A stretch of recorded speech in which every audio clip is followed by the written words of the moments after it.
Millionaire disappears with wife's dog. 5 years later, she finds someone who looks like him begging for bread at a traffic light. The traffic light turned red, and Elizabeth Thompson adjusted the rearview mirror of her latest model Mercedes. Her hazel eyes, framed by small wrinkles that betrayed sleepless nights, settled on the figure approaching between the cars. A disheveled man with a thick beard and worn clothes walked clumsily among the stopped vehicles, extending his hand in search of some coins. Elizabeth's heart stopped for a moment. There was something unsettlingly familiar about that figure. The way he slightly tilted his head to the right, the peculiar way of moving his hands, even the way he walked, despite the evident physical deterioration. Everything about him reminded her of Jack, her first husband, who had disappeared 5 years ago under circumstances she never managed to understand. "It can't be him," she muttered to herself as her fingers nervously drummed on the steering wheel. The man was approaching her window, and Elizabeth felt the air becoming denser inside the car. Her hands began to tremble, and the ring from her current marriage to Richard seemed to weigh a ton on her ring finger. The man reached her window. Elizabeth held her breath. The homeless man's eyes, though clouded by something that seemed to be confusion, had that same jade-green tone she had contemplated so many times during her years of marriage to Jack. But there was something else in that gaze, something that deeply disturbed her, a flash of recognition that disappeared as quickly as it came. "Jack," Elizabeth whispered, her voice broken with emotion. The man stepped back as if he had received an electric shock. His eyes opened wide, and for a second Elizabeth swore she saw panic in his expression. Without saying a word, the man hurriedly walked away, losing himself among the cars that were beginning to move as the traffic light changed to green. The honking of impatient drivers snapped Elizabeth out of her trance. With trembling hands, she drove to the next street and parked the car. Her mind was a whirlwind of questions and mixed emotions. Could it really be him? Or was her obsession with finding answers leading her to see ghosts where there were none? She took her phone out of her purse and dialed a number she hadn't used in a long time. After 3 rings, a familiar voice answered. "Detective Johnson speaking." "This is Elizabeth Thompson," she said, trying to control the tremor in her voice. "I need your services again." There was a brief silence on the other end of the line. Detective Johnson had exhaustively investigated Jack's case during the first 2 years after his disappearance, without any success. "Mrs. Thompson, I thought you had decided to move on with your life," he replied cautiously. "I had," Elizabeth admitted, as she watched the direction where the mysterious man had disappeared. "But I just saw someone that changes everything." The detective sighed on the other end of the line. "I'm listening." Elizabeth began to recount her encounter, each word rekindling the flame of hope that had never completely extinguished. As she spoke, her mind wandered to the memories of that morning 5 years ago, when Jack left home taking Max, the family's beloved dog, with him and never returned. "I need you to help me find him," Elizabeth concluded. "This time it's different. This time I'm certain he's here in the city." "What about your current husband?" Johnson asked. "Is Richard okay with this?" Elizabeth remained silent for a moment. Richard had been her support for the last 3 years, helping her rebuild her life when everything seemed lost. But there were things he could never understand, questions that needed answers. "There are truths that cannot remain buried forever," she finally responded. "I need to know what really happened. For me, for Max, and yes, for Jack too." Detective Johnson agreed to meet her that same afternoon. As Elizabeth put away her phone, a feeling of unease overtook her, not only because of the possibility of having found Jack, but because of something else that deeply disturbed her. If it really was him, what had happened to reduce him to that state? And more importantly, where was Max, the faithful companion he had taken with him on the day of his disappearance? The afternoon was beginning to fall over New York City, and Elizabeth felt she was about to embark on a journey that would change her life forever. What she didn't know was that fate had surprises in store for her that not even she, with all her determination, could have anticipated. Detective Johnson's office hadn't changed in the last 3 years. The same vertical blinds filtered the late afternoon light, creating elongated shadows on the worn wooden desk. Elizabeth sat in the same chair where years ago she had shed so many tears of frustration when the leads on Jack kept running dry one after another. "Tell me exactly what you saw, Mrs. Thompson," Johnson asked as he poured 2 cups of coffee. The bitter aroma filled the small office, mixing with the smell of old paper and the years of unsolved mysteries that seemed to permeate the walls. Elizabeth described every detail of the encounter at the traffic light, every gesture of the mysterious man, every sensation she had experienced. Her hands moved nervously as she spoke, making the gold bracelets on her wrist jingle. "And you're sure he reacted when you mentioned Jack's name?" the detective asked, leaning forward with renewed interest. "Completely," Elizabeth affirmed. "His eyes—" There was a moment of recognition, I'm sure. And then panic. As if he had been discovered. Johnson got up and walked to a filing cabinet in the corner of the office. He pulled out a thick folder, yellowed by the passage of time, Jack Thompson's file. "Let's review the facts," he said, opening the folder. 5 years ago, Jack left home early like any other day. He took Max, saying he would take him to the vet for his monthly checkup. Elizabeth nodded, feeling a lump in her throat. "They never made it to the vet. I called worried when he wasn't responding to my messages, and Dr. Martinez told me he didn't have any appointment scheduled for that day. Security cameras caught him leaving the city in his black BMW," Johnson continued, flipping through the file. "After that, nothing. The car appeared 3 days later in an airport parking lot, but there were no records of Jack having taken any flight. And Max just disappeared with him," Elizabeth completed, her voice breaking. "Do you know how many nights I've spent wondering why he took our dog? Max was part of our family. We had him since he was a puppy. It doesn't make sense." The detective pulled a photograph from the file. In it, Jack smiled at the camera, elegantly dressed in a dark suit, holding a business award.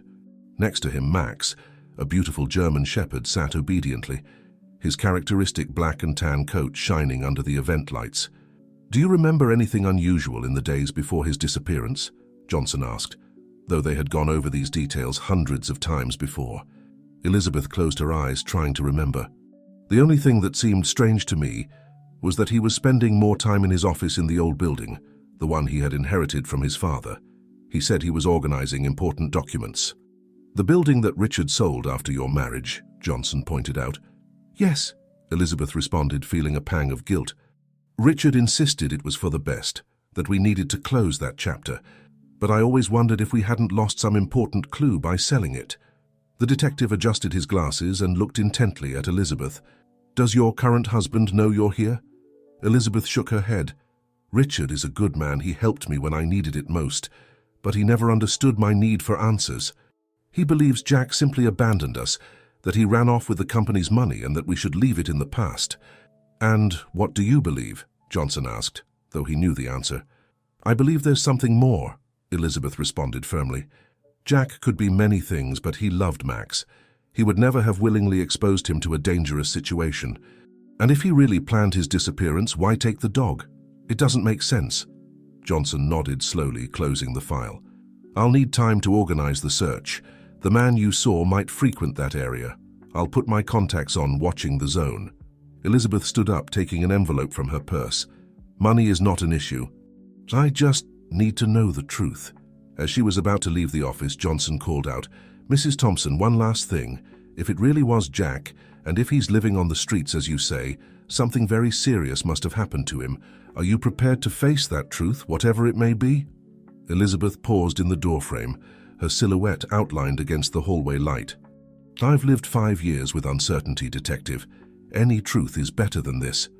As she descended the stairs of the building, Elizabeth couldn't get the image of Max out of her mind. Where could he be? Had he survived all these years? The idea of their beloved pet wandering the streets, or worse, caused her physical pain in her chest. What Elizabeth didn't know was that, at that very moment, fate was preparing another encounter that would shake the foundations of everything she thought she knew about Jack's disappearance. Night had fallen over New York City when Elizabeth finally arrived at her home in the Upper East Side. The mansion, with its expansive gardens and modern architecture, represented the life she had built with Richard over the last 3 years. However, tonight, the warm lights shining through the large windows seemed strangely alien to her. As she searched for her keys in her purse, a distant sound caught her attention. A bark. Something about that sound paralyzed her. It wasn't just any bark. There was a familiarity to it that sent chills down her spine. She stood motionless, holding her breath, waiting to hear it again. The bark repeated, this time closer, more desperate. Elizabeth dropped her keys. That tone, that particular cadence. Only one dog had ever barked like that in her life. "Max," she whispered into the darkness, her voice barely audible. As if responding to her call, a shadow moved among the bushes bordering the property. Elizabeth slowly approached, her heart beating so loudly she could hear it in her ears. The moonlight partially illuminated the figure of a large dog, a German shepherd that, although dirty and visibly neglected, maintained that noble posture she remembered so well. "Max," she repeated, this time with more strength. "Is that you, my love?" The dog took a step forward, and Elizabeth stifled a cry. It was him. Despite the years that had passed, despite his deplorable state, there was no doubt. Those amber eyes that looked at her with a mixture of recognition and caution were unmistakable. The small white mark on his chest, shaped like a half-moon, confirmed the impossible. Max had returned. Elizabeth knelt slowly, extending her hand. "Come here, my boy. Come to Mommy." Max approached with hesitant steps. His coat, once lustrous and shiny, was now dull and matted. He had visible scars on his paws and an expression of weariness that broke Elizabeth's heart. When he finally reached her, the dog gently rested his head in her hand, and Elizabeth felt tears begin to run down her cheeks. "Where have you been?" she murmured as she carefully caressed him. "What happened to you, my love?" The sound of an approaching car startled them both. Max tensed immediately, and Elizabeth recognized the noise of Richard's Mercedes engine. The dog took a step back, but Elizabeth gently held him by the neck. "No, don't go. Please stay." Richard parked the car and got out with his executive briefcase. He stopped short when he saw Elizabeth kneeling next to the dog.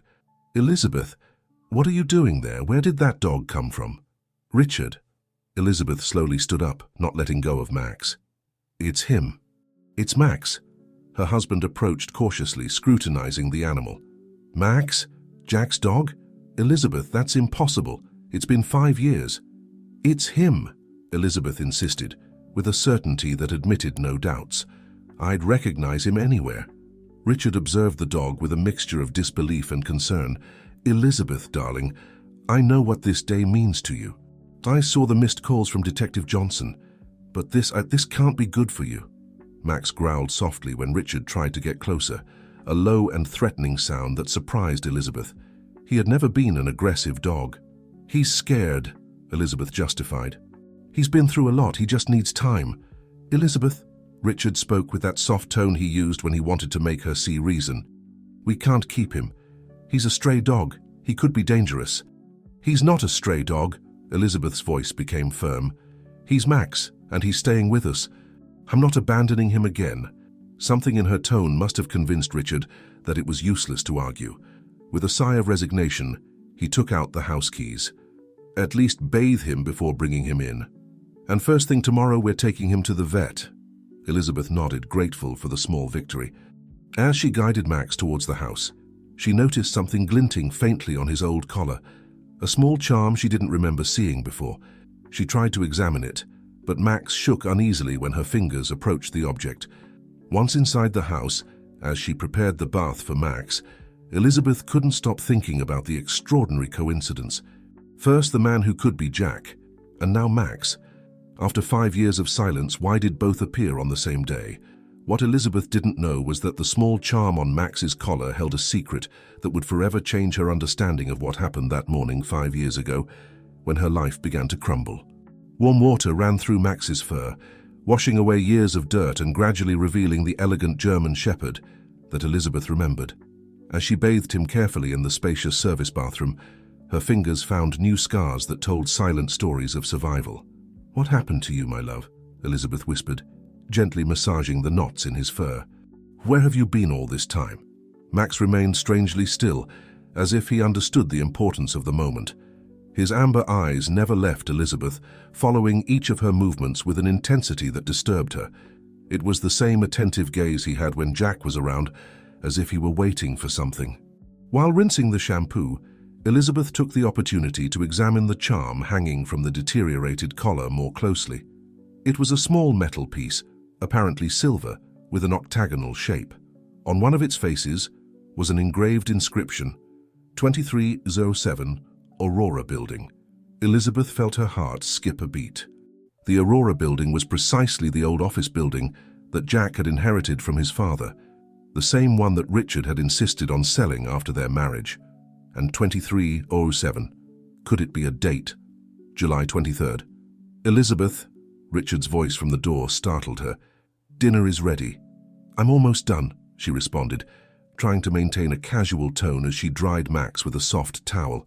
Richard leaned against the doorframe, observing the scene with a mixture of concern and resignation. I called Dr. Martinez.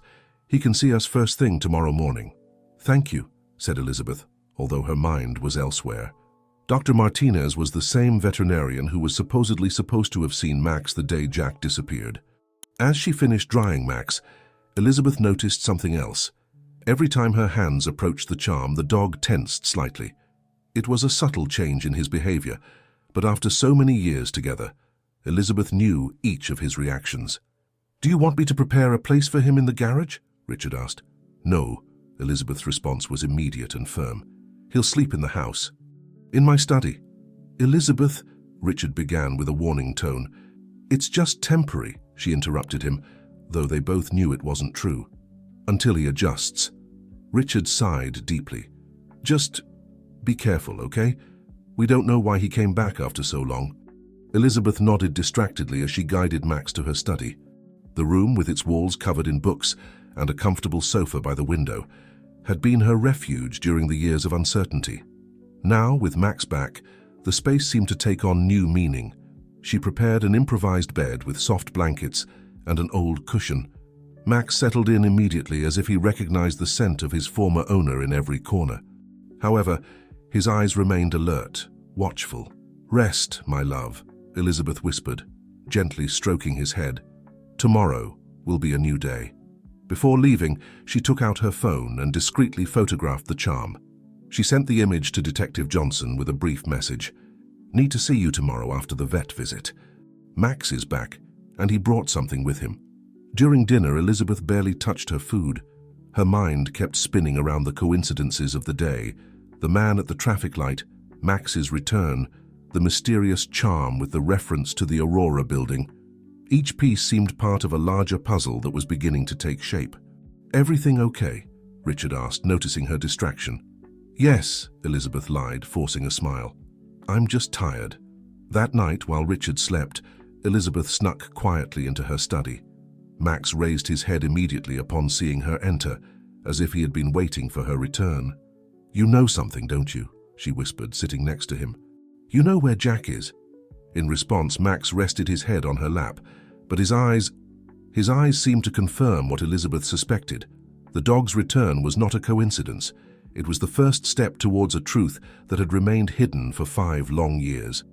What Elizabeth couldn't imagine was that this truth would prove more disturbing than she had ever expected, and that the charm on Max's collar was just the tip of the iceberg of a mystery that would forever change her perspective on the man she once loved. The waiting room of Dr. Martinez's veterinary clinic smelled of disinfectant and freshly brewed coffee. Elizabeth sat restlessly in one of the plastic chairs, while Max lay at her feet, his head erect and alert. The wall clock marked 8:15 a.m., and the silence was only interrupted by the occasional bark coming from the inner rooms. Richard had insisted on accompanying her, but Elizabeth convinced him she could handle it alone. She needed this moment, needed to talk to Dr. Martinez without her current husband's watchful presence. Mrs. Thompson, Dr. Martinez's voice sounded exactly as she remembered it. The veterinarian, a middle-aged man with gold-rimmed glasses, froze in the doorway of his office. And Max? Elizabeth nodded, standing up. He's back, Doctor. He appeared at my house last night. Dr. Martinez slowly crouched in front of Max, extending his hand. The dog sniffed him cautiously, but showed no signs of recognition. After so long, the veterinarian muttered, more to himself than to Elizabeth. Please come in. Once in the office, as the doctor examined Max, Elizabeth observed every reaction, every gesture. There was something in the way the veterinarian avoided her gaze that unsettled her. The scars on his paws, Elizabeth pointed out. Can you tell me what caused them? Dr. Martinez adjusted his glasses, examining the marks with professional attention. They looked like wounds from struggling, as if he had tried to escape from somewhere, maybe through a fence or a window with metal protection. Elizabeth felt a chill. And his general condition? Considering the circumstances, he's surprisingly well, the veterinarian responded, palpating Max's abdomen. He's somewhat malnourished, but not severely. Someone must have been feeding him during this time. Dr. Martinez, Elizabeth took a deep breath before continuing, I need to ask you something about the day Jack disappeared. The veterinarian visibly tensed. Mrs. Thompson, we talked about this years ago. As I told you then, I had no scheduled appointment for that day. I know. Elizabeth leaned forward. But there's something I never asked you. Had Jack brought Max in the days before? Did you notice anything unusual? Dr. Martinez took off his glasses and began cleaning them nervously with his coat. Mrs. Thompson, please, Elizabeth insisted. It's been 5 years. If you know anything, no matter how small. The veterinarian seemed to wage an internal battle before responding. Jack brought Max in a week before he disappeared, not for a checkup, but to request his complete medical history and an international vaccination card. Elizabeth felt the air escape from her lungs. An international card? Why didn't you tell me this before? Because Jack specifically asked me not to mention it, the doctor admitted, avoiding her gaze. He said it was a surprise that they were planning a family trip. Max, who had remained calm on the examination table until that moment, began to agitate when the doctor mentioned the word trip. His ears flattened against his head, and a low growl emerged from his throat. Easy, my love, Elizabeth whispered, gently stroking his back. But there was something in Max's reaction that confirmed her suspicions. The dog remembered something related to that supposed trip that never happened. There's something else, Dr. Martinez added, after a moment of hesitation. The day he came for the documents, Jack seemed nervous. Not like someone planning a vacation, but like someone who what, doctor? Elizabeth pressed. Like someone who's running away, the veterinarian completed in a low voice. Elizabeth took out her phone and showed the photo of the charm to the doctor. Do you recognize this? Was it on Max's collar when Jack brought him in? Dr. Martinez examined the image carefully. No, I had never seen that charm. The collar was new that day, but it didn't have any ornaments. As the veterinarian finished the examination and prepared the vitamins and medications necessary for Max's recovery, Elizabeth couldn't stop thinking about this new information. Jack had planned his disappearance, that was evident now. But why take Max? And why had the dog returned precisely now? As she left the clinic, Elizabeth received a message from Detective Johnson. Aurora Building, 11:20 a.m. Found something you need to see. Elizabeth looked at Max, who walked obediently by her side, the charm glinting faintly on his collar under the morning sun. Each answer seemed to generate more questions, but one thing was clear. Max's return was not the end of the story, but just the beginning of a truth that had remained hidden for 5 years. What Elizabeth didn't know was that in less than an hour, at the Aurora Building, Detective Johnson would show her something that would connect all the pieces in a way she could never have imagined. The Aurora Building stood like a ghost from the past, amidst the bustle of the modern city. Its red brick walls and Art Deco windows contrasted with the glass skyscrapers surrounding it. Elizabeth parked her car on the side street, feeling her heart race as she saw the facade that brought back so many memories. Max, sitting in the passenger seat, began to grow restless as soon as the building came into view. His ears moved nervously, and his breathing became agitated. You feel it too, don't you? Elizabeth whispered, gently stroking his head. This place holds secrets. Detective Johnson was waiting for them at the entrance, his robust figure silhouetted against the main door. In his hands, he held a bundle of old keys and a manila folder. Good morning, Mrs. Thompson, he greeted, and then looked at Max with genuine surprise. So, it's true, he's back. Max kept his distance from the detective, staying close to Elizabeth, but never taking his eyes off the building. How did you get access? Elizabeth asked as they followed the detective inside. The new owner is an old friend, Johnson replied, as he inserted a key into the main lock. I told him I needed to check some details from a previous investigation. The lobby of the building was shrouded in a dusty gloom. Their footsteps echoed on the worn marble floor, raising small clouds of dust that danced in the rays of light, filtering through the dirty windows. Jack's office was on the 3rd floor, Elizabeth remembered, heading towards the stairs. However, Max stopped abruptly, resisting the urge to follow.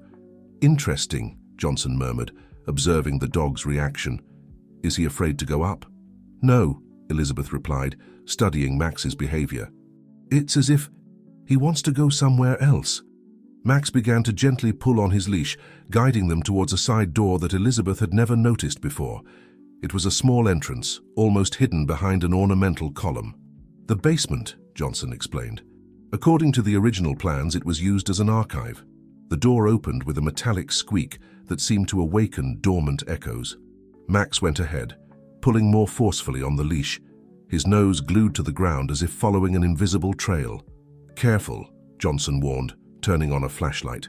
"The stairs are steep." The basement was a large, cold space, with metal shelves that disappeared into the darkness. The beam of the flashlight revealed old boxes and file cabinets, covered by years of abandonment. Suddenly, Max stopped in front of an apparently solid wall and began to scratch the floor insistently. "Here," Johnson pointed, directing the flashlight beam to the exact spot. "This is what I wanted to show you."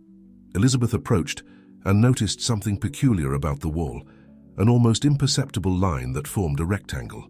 "It's a hidden door," Johnson explained. "I found it while reviewing the original building plans. It doesn't appear in the more recent records." Carefully, Johnson pressed a specific point on the wall, and with a metallic click, the panel moved, revealing a hidden space. Max entered immediately, his tail moving for the first time since they arrived at the building. The space was small, barely the size of a modest office. But what caught Elizabeth's attention were the walls. They were covered with photographs, documents, and maps, all connected by colored threads, like an elaborate version of an investigation board. "Oh my God," Elizabeth whispered, recognizing Jack's handwriting in the notes covering the documents. "This was his real office," Johnson said, illuminating different sections of the wall. "And from what I can see, he was investigating something big." Max sat in the center of the room, his eyes shining in the dim light as he watched Elizabeth examine the walls. The charm on his collar seemed to catch a flash of the flashlight, as if wanting to remind them of its presence. Elizabeth approached one of the photographs. It showed a group of men in what appeared to be an informal meeting. She recognized Jack among them, but his expression was tense, almost fearful. The date in the corner of the photo was just a week before his disappearance. "Detective," Elizabeth called, her voice trembling slightly. "This date, it coincides with Jack's visit to the vet to get Max's documents." Johnson approached to examine the photo more closely. "And look at this." He pointed to a detail in the background of the image. "The logo on the wall. It's from Eagle Corporation." "The company that went bankrupt 4 years ago?" Elizabeth asked, feeling the pieces starting to fit together. "The same," Johnson confirmed.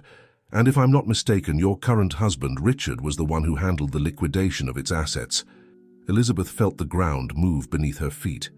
Max approached her, resting his head against her leg, as if he sensed her disturbance. What they had discovered in this hidden basement was just the beginning. The walls held secrets that connected the past with the present in ways that Elizabeth was only beginning to understand, and each new revelation brought her closer to a truth that could destroy not only her past, but also her present. Detective Johnson's flashlight danced over the documents covering the walls, revealing an intricate network of connections that Jack had meticulously built. Elizabeth approached a particular section that seemed to be the center of the entire investigation.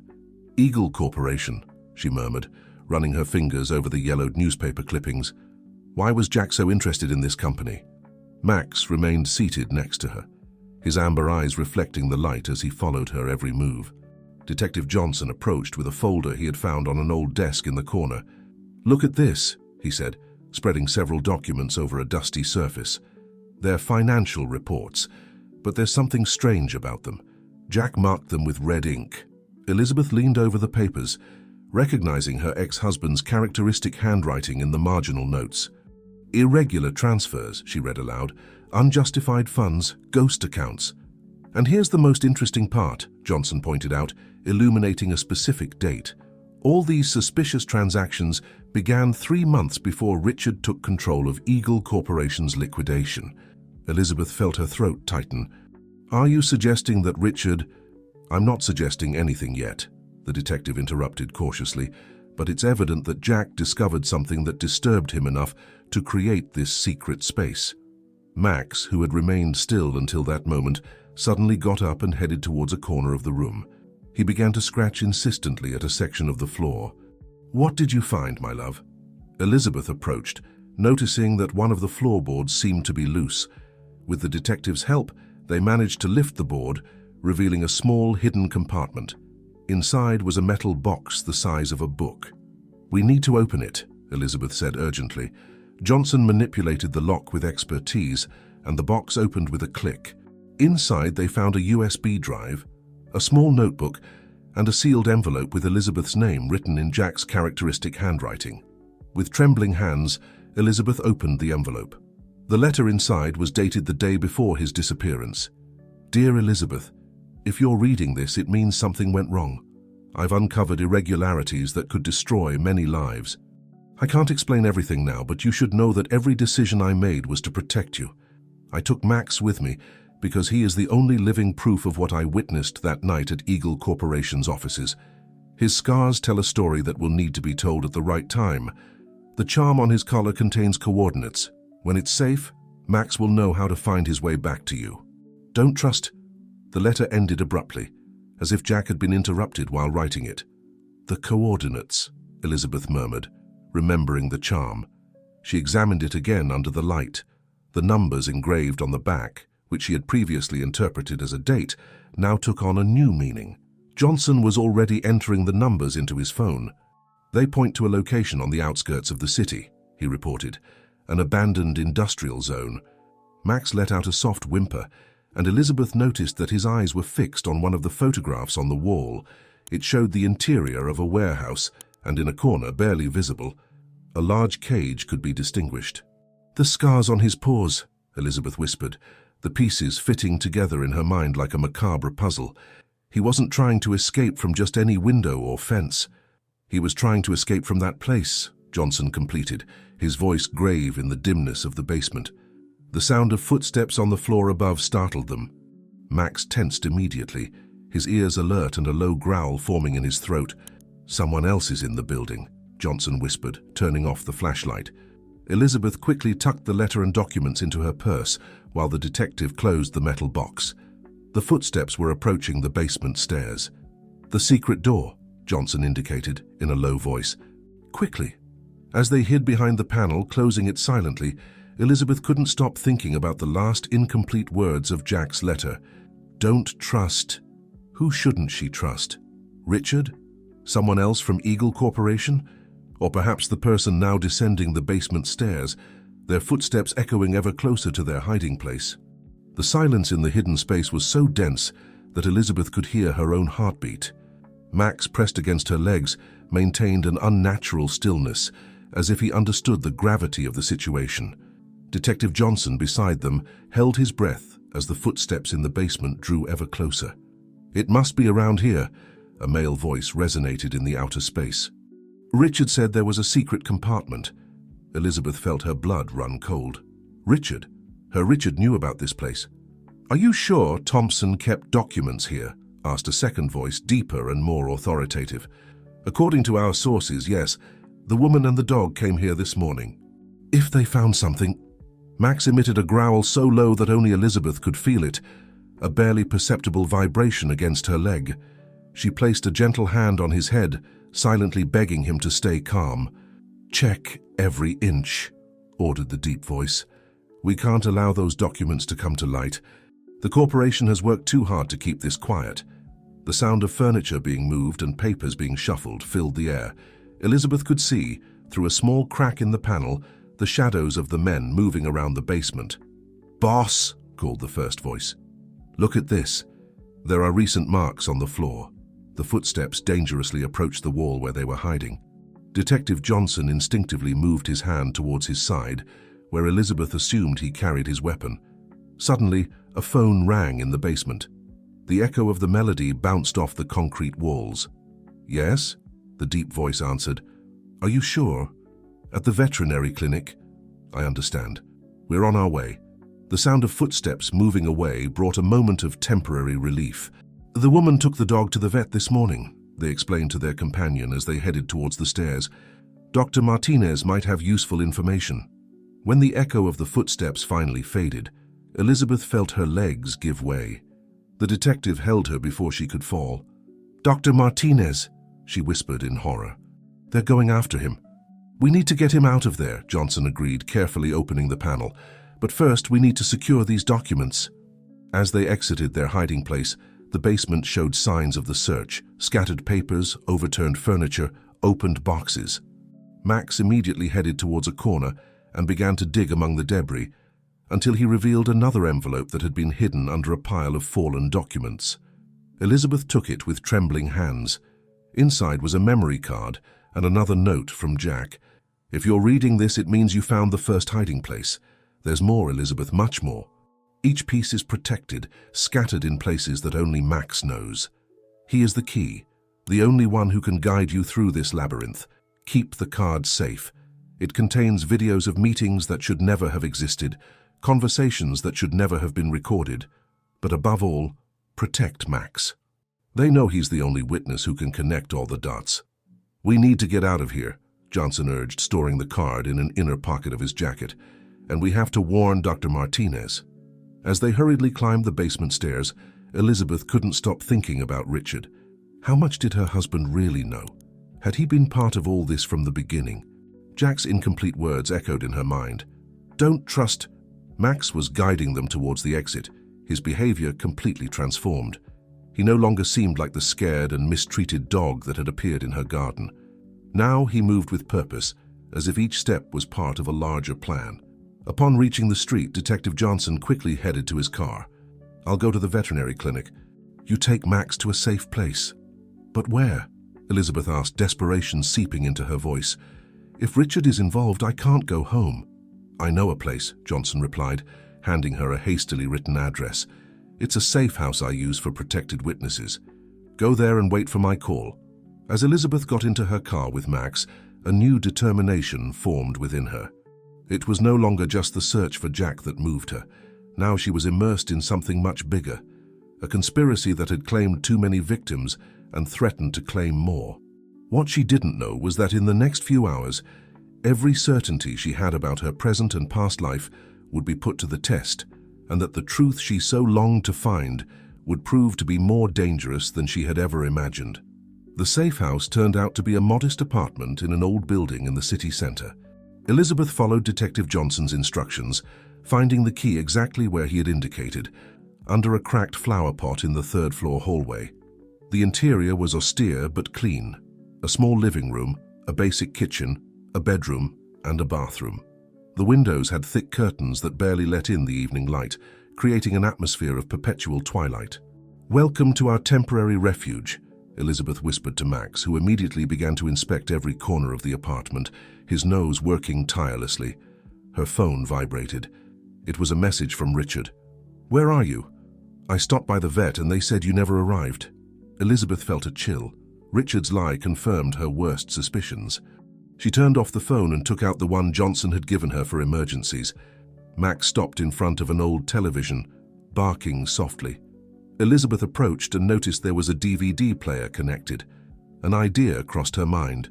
"The memory card," she murmured, taking it out of her purse. After a few attempts, she managed to connect it to the television. The screen came to life, showing a series of video files dated 5 years ago. With trembling hands, Elizabeth selected the first one. The image showed an elegant boardroom.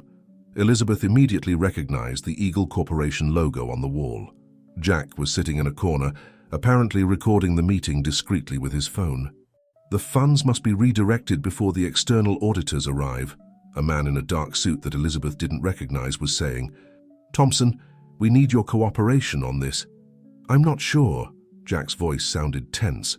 "What you're proposing is—" "It's necessary," interrupted another voice that made Elizabeth freeze.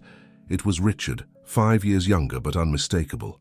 "The corporation can't afford a scandal now." Max growled softly upon hearing Richard's voice, confirming Elizabeth's fears. The video continued, revealing an elaborate network of financial manipulation. But what most impacted Elizabeth was seeing how Jack seemed increasingly uncomfortable, more frightened with each subsequent meeting. In the last video dated 2 days before his disappearance, Jack was alone in his office, speaking directly to the camera. "Elizabeth, if you're seeing this, it means I managed to get the evidence to you. What I discovered at Eagle Corporation goes beyond simple fraud. They're using shell companies to... Wait, someone's coming." The recording ended abruptly, but not before the camera captured Max entering the office, followed by shadows moving in the background. Elizabeth brought her hands to her mouth, tears freely running down her cheeks. Max approached her, resting his head on her lap. "You were there," she whispered, stroking his head. "You saw what happened that night." The sound of a key in the lock startled her. Max immediately went on alert, but relaxed upon seeing Detective Johnson enter. "Dr. Martinez is safe," he reported, locking the door behind him. "I got him out of the clinic just in time. He's in another safe house." "Detective," Elizabeth pointed to the television. "The videos. Richard is involved." "He's been involved from the beginning." Johnson nodded gravely. "I feared as much. That's why we need to act quickly. Dr. Martinez told me something else. The night before he disappeared, Jack entrusted him with a sealed box. He told him to only hand it over if Max returned." "A box?" Elizabeth sat up. "Where is it?" "In a safe place," Johnson replied. "But there's something more." The doctor remembered something about that last visit. He said Jack mentioned a name, Aurora Valdez. Elizabeth felt the air leave her lungs. "Aurora? Like the Aurora building?" "Exactly," Johnson confirmed, "and I just discovered that Aurora Valdez was the former owner of the building, before Jack's father acquired it. She passed away 15 years ago, but her daughter..." A sharp bark from Max interrupted him. The dog was in front of the window, his posture rigid and alert. "What's wrong?" Elizabeth whispered, cautiously approaching. Through the curtains, she could see a black car parked in front of the building. 2 men got out, and one of them looked directly up at their window. "They found us," Johnson murmured, drawing his weapon. "We have to get out of here now." "There's an emergency exit through the kitchen," Johnson whispered, as he quickly tucked the memory card into his jacket. "It leads to an alley that connects with the parallel street." Elizabeth gathered her purse with trembling hands, making sure all the documents found in the Aurora building were inside. Max remained alert, his ears moving at every sound coming from the hallway. The echo of footsteps climbing the stairs resonated in the building. Elizabeth recognized the characteristic ping of the old elevator starting up. "They're coming from both sides," Johnson murmured. "Follow me and don't make a sound." They slipped into the kitchen, where a small window gave access to the fire escape. The rusty metal creaked softly under their feet as they began the descent. Max, to Elizabeth's surprise, moved with extraordinary agility, as if he had done this before. Just as they reached the second floor, voices and footsteps were heard above. The door of the apartment they had just abandoned opened with a bang. "Check the entire building," ordered a familiar voice that made Elizabeth stop in her tracks. It was Richard. "Don't stop," Johnson urged in a low voice, taking her by the arm. "We have to get to the alley." They continued descending, each step measured, each movement calculated to make the least noise possible. The evening sky had turned an intense orange, casting elongated shadows in the alley below them. When they were 1 floor away from reaching the ground, Max stopped abruptly, his body tense. A second later, a door opened in the alley, and 2 men emerged, looking in all directions. "Up there," Johnson whispered, pointing to an open window on the 2nd floor of the adjacent building. "It's our only option." With her heart pounding in her ears, Elizabeth followed the detective. Max moved between them, always maintaining a protective position. The window led to what appeared to be an abandoned office, filled with desks covered with dusty sheets. "This way," Johnson indicated, guiding them towards an interior hallway. "This building connects to the main avenue." As they advanced in the twilight, Elizabeth heard Richard's voice again, this time from the alley. "The dog is the key. Without him, they can't prove anything. Find him." Max emitted a low growl, and Elizabeth noticed that the charm on his collar glowed faintly in the darkness. It was then that she remembered something she had seen in the Aurora building documents, an old blueprint showing a network of tunnels connecting several downtown buildings. "Detective," she whispered, "is it possible that these old buildings are connected underground?" Johnson stopped, considering the idea. "The service tunnels, yes, it's possible. During the golden age of downtown, many buildings shared maintenance systems. As if confirming his words, Max began to gently pull on his leash towards a door marked Maintenance. Behind it, a staircase descended into darkness. "It's risky," Johnson warned, "but it could be our best option." The sound of voices and footsteps approaching down the hallway made the decision for them. Quickly, they entered through the door and closed it behind them. The emergency phone's flashlight revealed a network of tunnels extending in various directions. Max seemed strangely familiar with the place, guiding them with certainty through the passages. Their footsteps echoed softly on the damp concrete, while the distant echo of the search above gradually faded. "He was here," Elizabeth murmured, observing how Max navigated the tunnels without hesitation. "Jack used these tunnels, didn't he?" "And I think I know why," Johnson responded, illuminating a mark on the wall, a symbol identical to the one on Max's collar charm. "He left a path for us to follow, but only when it was safe to do so." Elizabeth touched the symbol with trembling fingers. "Where are you taking us, Max?" The dog stopped in front of an intersection, his head tilted as if listening to something. In the distance, a familiar sound began to take shape, the murmur of running water. "The underground river," Johnson whispered. "These tunnels must connect with the city's old drainage system." Max barked softly, confirming the discovery. On his collar, the charm seemed to glow more intensely, as if responding to an invisible signal. What none of them knew was that, while they delved deeper into the network of tunnels, up in the city, Richard was making a call that would change the course of events. "We found her, and she has the dog with her, but there's something else, that she's with Johnson."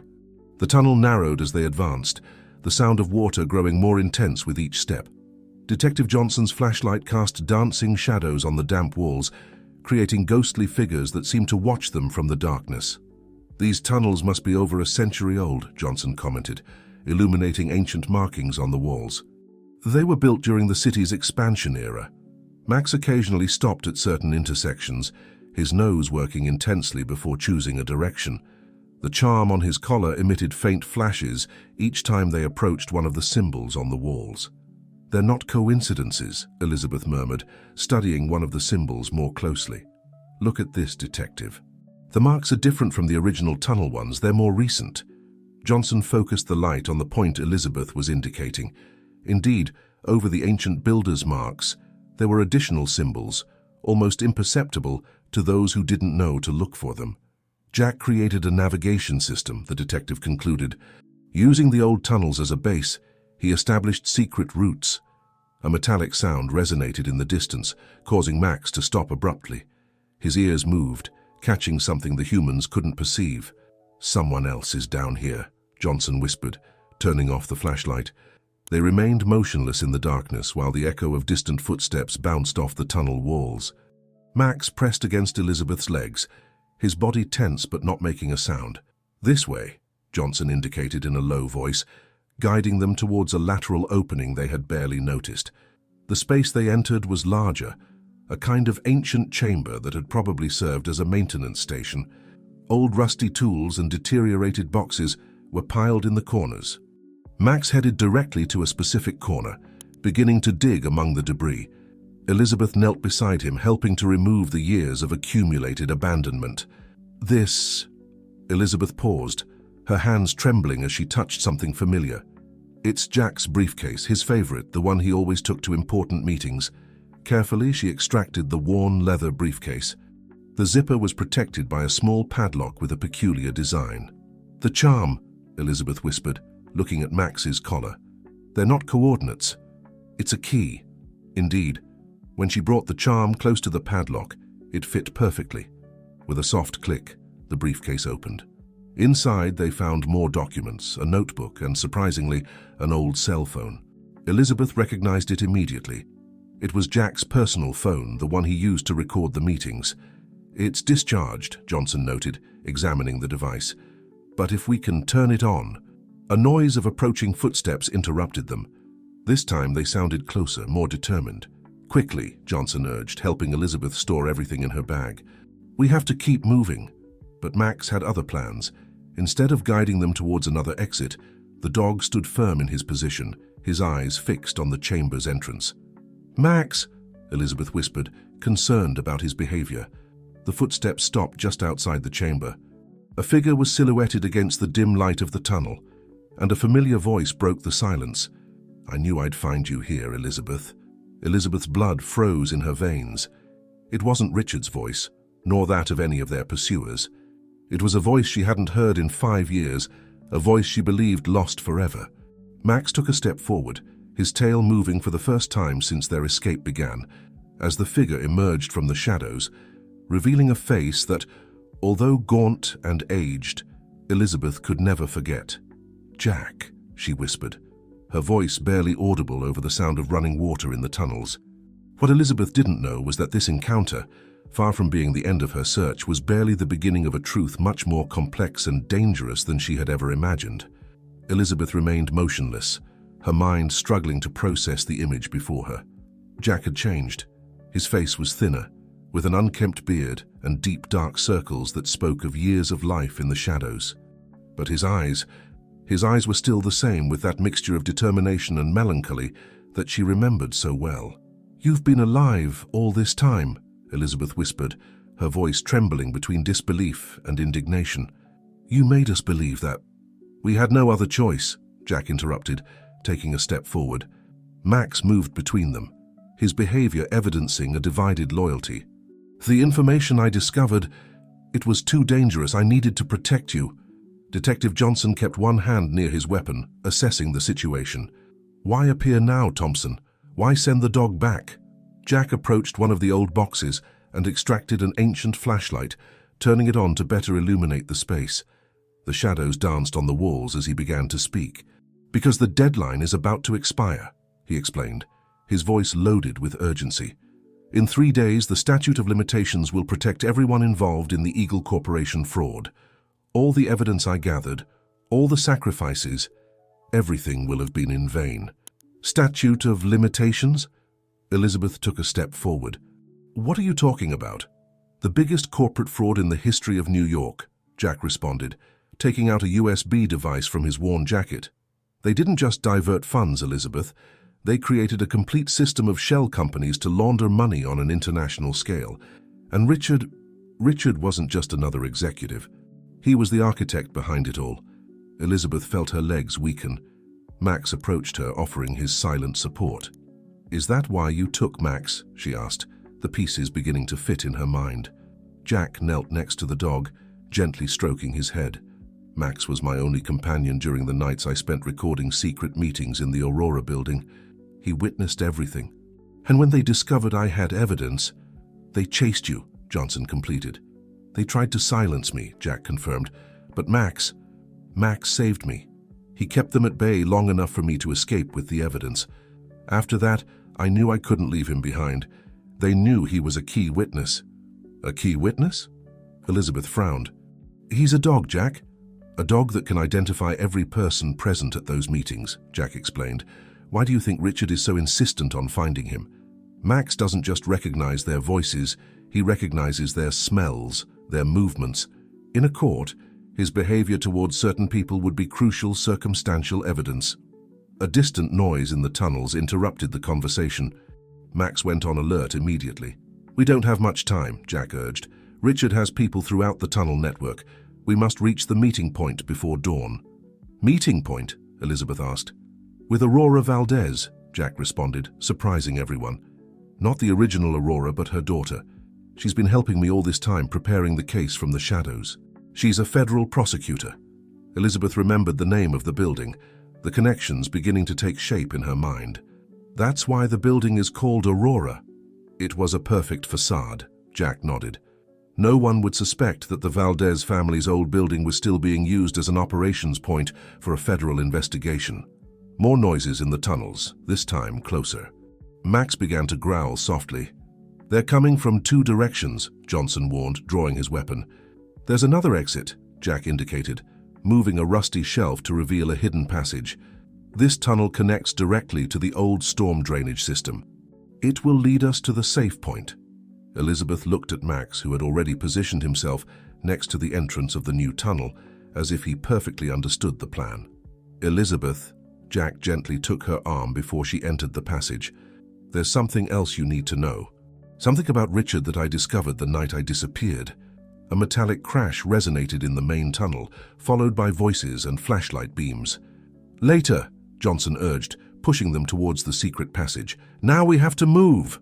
As they delved into the new darkness, Elizabeth couldn't stop thinking about Jack's unfinished words. What else had he discovered about Richard? What other truth could be so terrible as to justify 5 years of silence and separation? The answer, as she would soon discover, was more sinister than she could have ever imagined. The new tunnel was narrower and damper than the previous ones. The sound of running water intensified with each step, mixing with the distant echo of their pursuers. Jack led the group, his familiarity with the subterranean labyrinth evidencing years of use as a refuge. Max stayed close to Elizabeth, alternating glances between her and Jack, as if trying to keep both within his field of protection. Detective Johnson brought up the rear, alert to any sign that they were being caught up to. "The water," Elizabeth pointed out, noticing that the level was gradually increasing on the tunnel floor. "Is this normal?" "We're close to the main collector," Jack explained, his voice mixing with the aquatic rumble. "But there's something you need to know before we continue." He stopped in a small lateral chamber, barely large enough for everyone to enter. The flashlight's beam revealed more symbols on the walls, similar to those on Max's charm. "Richard isn't who everyone thinks he is," Jack began, his voice loaded with urgency. "His arrival in your life wasn't a coincidence, Elizabeth. He's been watching you since the moment I disappeared." Elizabeth felt a chill that had nothing to do with the tunnel's humidity. "What do you mean?" "The night I discovered the truth about Eagle Corporation," Jack continued, taking out a small notebook from his worn jacket, "I found something else. Documents that connected Richard to another organization, one that specialized in making evidence and people disappear." Max emitted a low growl, as if Jack's words had activated some disturbing memory. "Richard approached you with a purpose," Jack went on. "They needed to know if I had left any evidence, if I had confided any information to you. Your pain over my disappearance. He used it to gain your trust." Elizabeth leaned against the damp wall, feeling the world spinning around her.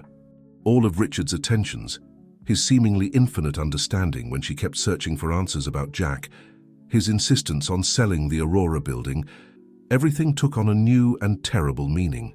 "But there's more." Jack lowered his voice, looking directly at Elizabeth. "The night I disappeared, Max and I discovered them in a secret meeting in the basement of the Aurora building. They were planning something big, something that involved abandoned properties all over the city. Richard mentioned something about total cleanup. The tunnels," Johnson intervened, connecting the dots. "That's why they know this underground system so well. They've been using it." A muffled bark from Max interrupted the conversation. The dog was staring fixedly into the darkness of the tunnel, his ears erect in alert. "They're getting closer," Johnson whispered. "There's something you need to see first," Jack insisted, guiding them towards a rusty door almost invisible in the tunnel wall. "The real reason why Richard is so desperate to find us?" The door opened with a metallic screech, revealing a small improvised office. The walls were covered with photographs and documents, similar to the hideout in the Aurora building, but there was something different here, something more sinister. "Look," Jack pointed to a series of recent photographs. "Richard isn't just looking for me or Max, he's looking for this." Elizabeth approached the images and felt her heart stop. They were photographs of construction works, all on properties that Richard had acquired through Eagle Corporation. But what caught her attention were the marks on the blueprints, exact locations of tunnels and underground chambers, many of them connected to the system they were using. "I don't understand," Elizabeth murmured. "What does all this mean?" "It means," Jack replied, his voice grave, "that the financial fraud was just the surface. Richard and his organization have been using these tunnels for something much bigger, and in 3 days, when the statute of limitations expires, they plan to seal it all. Literally." A distant crash made Max go on alert again. The sound of water seemed louder now, more threatening. "We have to move," Johnson urged. "If they find us here." But before he could finish his sentence, a metallic noise resonated throughout the tunnel, followed by the unmistakable sound of floodgates opening. "No," Jack whispered, his face paling. "They've opened the main collector's floodgates." The water level in the tunnel began to rise rapidly. "They want to trap us down here," Johnson shouted as water began to enter the small office. Max barked urgently, pulling on Elizabeth's sleeve towards a specific direction. On his collar, the charm glowed more intensely than ever, like a compass in the growing darkness. What none of them knew was that on the surface, Richard had just received a call that would dramatically change the course of events.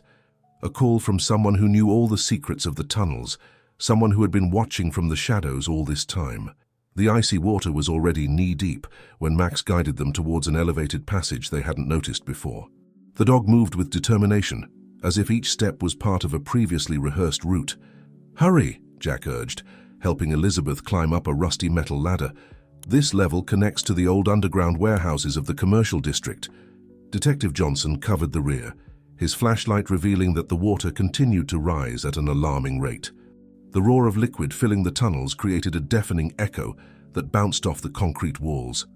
"Wait," Elizabeth exclaimed, stopping abruptly. "The documents. They were left in the office."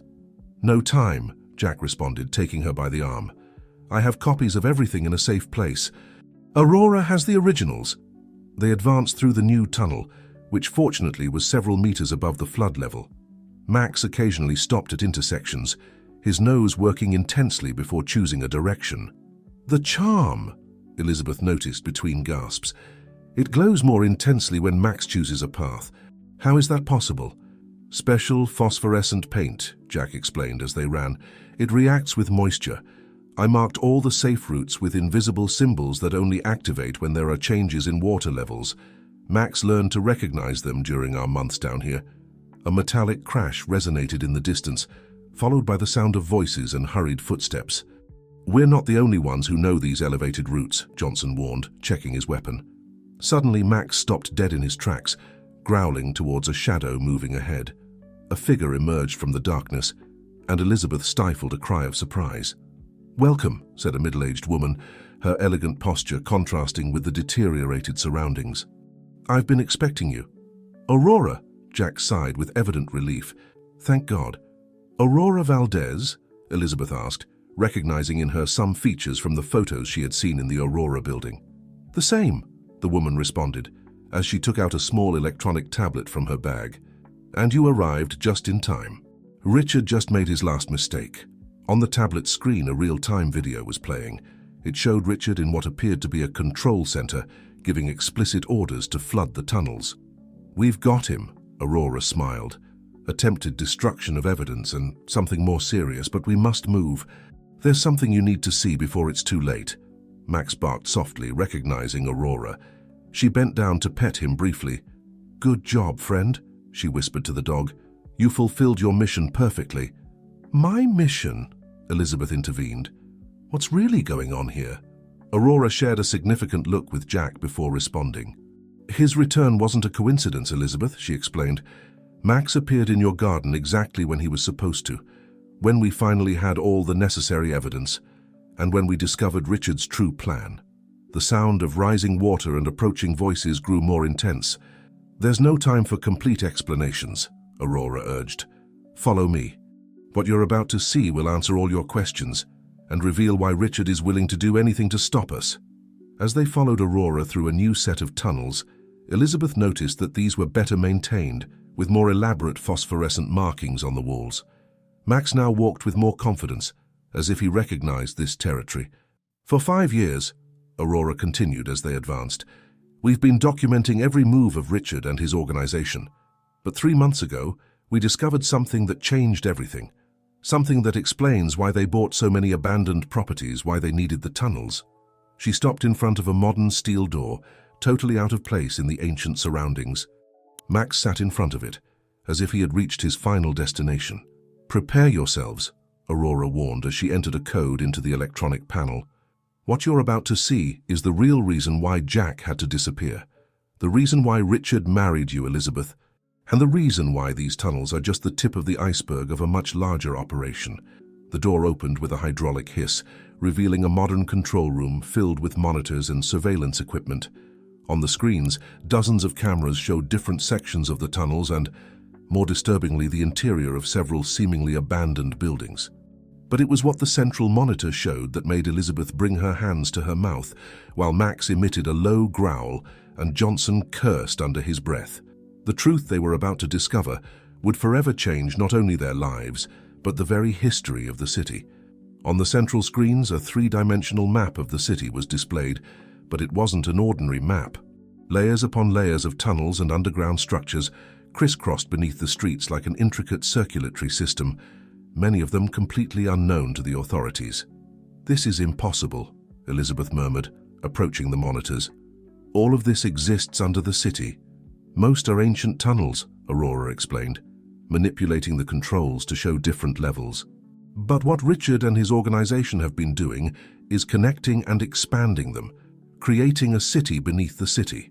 On the secondary screens, cameras showed enormous underground warehouses, some the size of football fields, filled with containers and sophisticated equipment. "They're not just warehouses," Jack pointed out, his voice tense. "They're complete operation centers.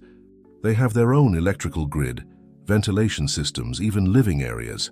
Max approached one of the monitors, growling softly at the image it showed, a space that Elizabeth recognized as similar to where they had found the marks on his paws.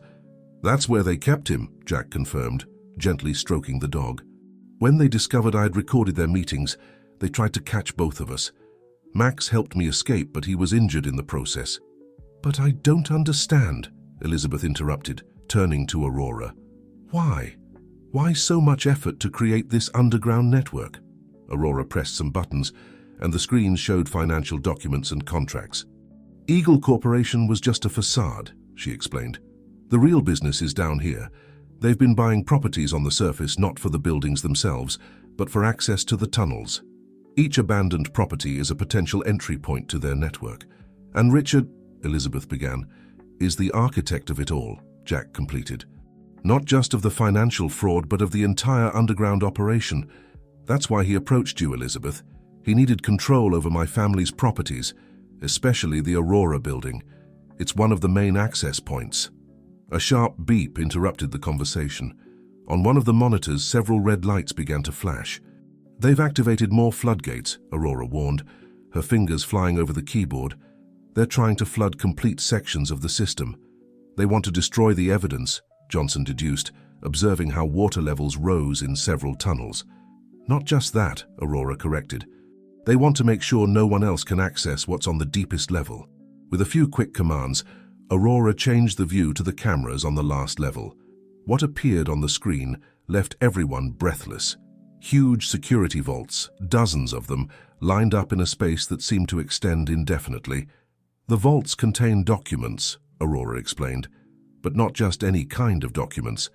They are detailed records of decades of illegal financial operations, not just from Eagle Corporation, but from dozens of important companies and political figures." "Insurance," Elizabeth understood. "Richard didn't just create a storage system, he created a control mechanism." "Exactly," Aurora nodded. "Whoever controls these files controls some of the most powerful people in the country. And in 3 days, when the statute of limitations for the original Eagle Corporation case expires, they'll be able to use all this information without fear of legal repercussions," Johnson completed. Max suddenly barked, drawing attention to another monitor. The cameras showed groups of armed men converging on their location. "Richard is on his way," Aurora announced, checking her phone. "And he's not alone. He's bringing some of the most powerful men in the city with him, people who have a lot to lose if this comes to light." "What's the plan?" Johnson asked, preparing his weapon. Aurora smiled, a gesture that contained years of patient planning. "The plan, Detective, is to let them in," she replied, as she pressed a series of buttons on the control panel. "Because what they don't know is that every step they take, every word they say is being transmitted live to the federal authorities." At that moment, Max approached Elizabeth, the charm on his collar glowing more intensely than ever. And it was then that Elizabeth noticed something she had overlooked: tiny cameras, almost invisible, installed on the dog's collar. Max wasn't just a witness, she finally understood. He was an undercover agent all this time. Aurora nodded. "The most loyal companion and the most discreet spy we could have had. And now he's about to complete his final mission." The lights in the control room flickered, and the sound of approaching footsteps echoed in the tunnels. The final confrontation was about to begin. Aurora typed commands rapidly on the control panel, while the screens showed Richard and his group approaching through different tunnels. Max remained alert next to Elizabeth, his posture tense but controlled. "Everyone in position," Aurora ordered, activating a hidden communication system. "Federal team on standby. Let them reach the designated point." Elizabeth watched the screens with a mixture of fascination and horror. Richard, dressed in an impeccable suit despite the underground environment, led a group of men she recognized from social events and business magazine covers. "They're all members of the Eagle Corporation board," Jack murmured, pointing to the figures on the monitors. "The same ones who appeared in my recordings 5 years ago." Detective Johnson strategically positioned himself near the entrance, while Jack and Elizabeth remained by the main controls. Max, surprisingly, sat in the center of the room, as if he were waiting for something. 30 seconds, Aurora announced, her eyes fixed on a digital timer. The sound of footsteps and voices became clearer. Elizabeth could distinguish Richard's voice giving orders, his usual confident executive tone, mixed with an urgency she had never heard from him before. "Elizabeth," Jack whispered, briefly taking her hand. "Whatever happens, remember that everything I did was to protect me," she completed, squeezing his hand. "I know. I understand now." The doors of the control center burst open. Richard entered first, followed by 4 suited men. Their faces showed a mixture of surprise and fury at finding the room occupied.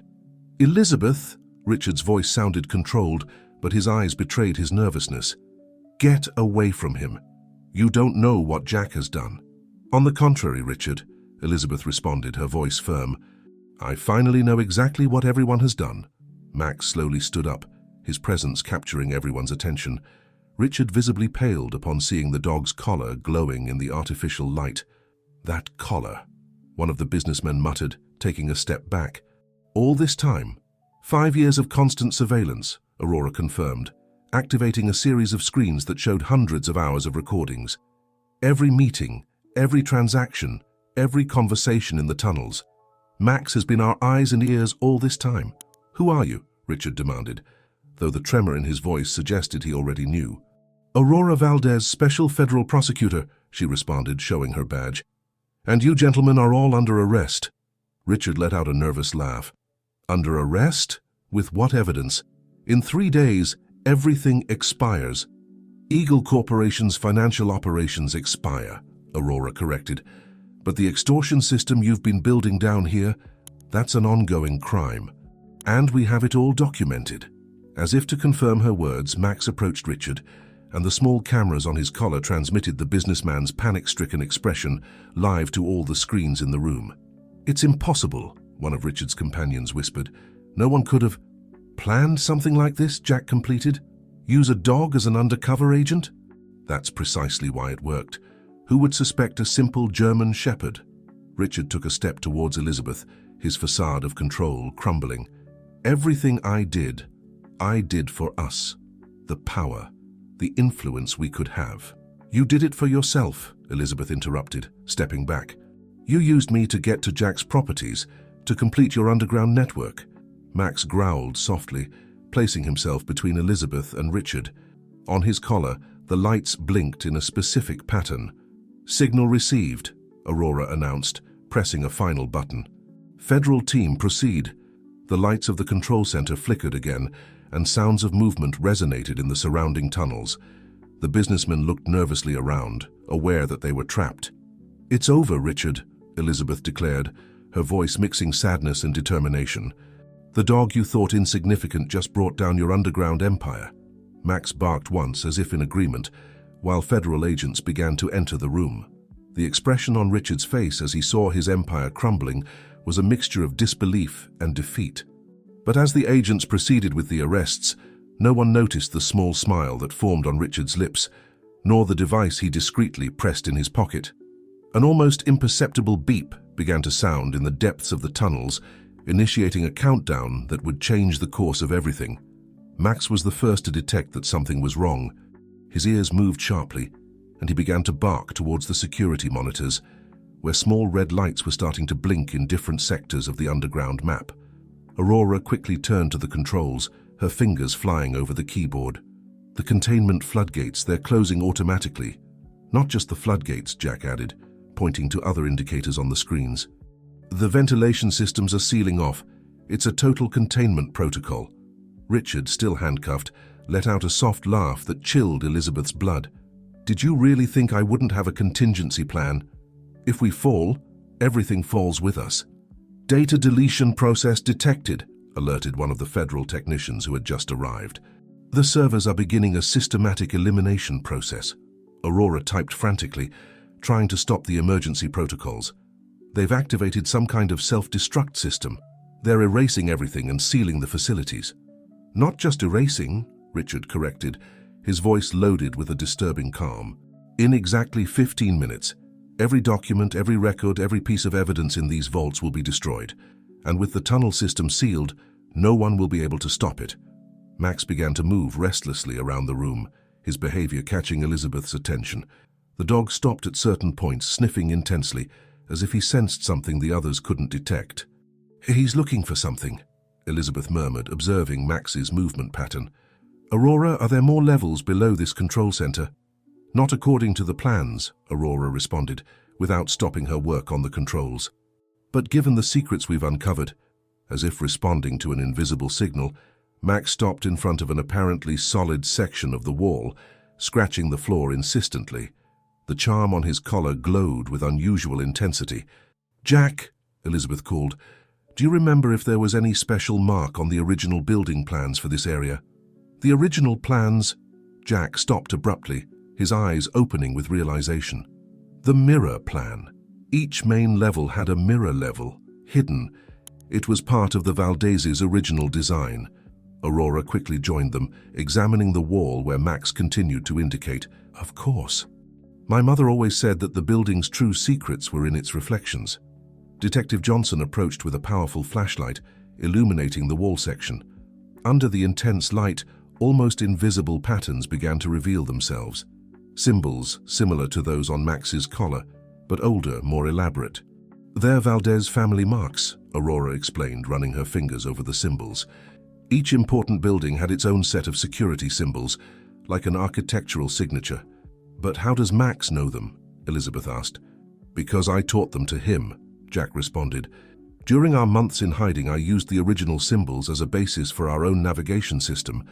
Max learned to recognize them all." A new set of alarms began to sound above.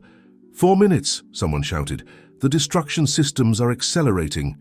"We won't make it in time," Jack murmured, observing the levels and levels of documents that needed to be protected. But Max had other plans. The dog positioned himself in the exact center of the room, and for the first time since Elizabeth had known him, emitted a long and sustained bark at a frequency that seemed to make the air itself vibrate.